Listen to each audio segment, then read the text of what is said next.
This is the Lone Crater YouTube. We hope this video helps. In this video, I will show you how to change the battery in your Volvo S90 key fob. First, gather your materials.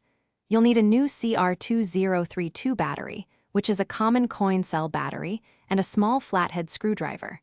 Make sure you have a clean, well-lit area to work in, as the components are small. This simple task can save you a trip to the dealership and keep your key fob working perfectly. Now, let's open the key fob.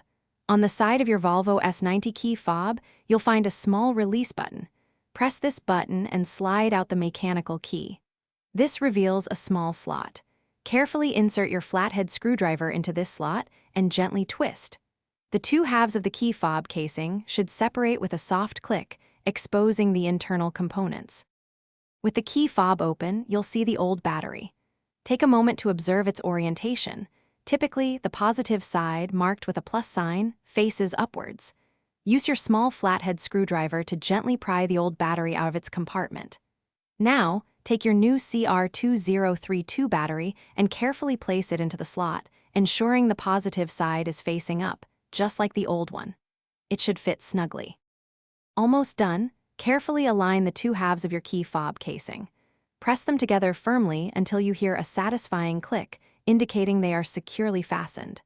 Don't forget to slide the mechanical key back into its slot. Finally, test your key fob to ensure it's working correctly. You should be able to lock and unlock your Volvo S90 without any issues.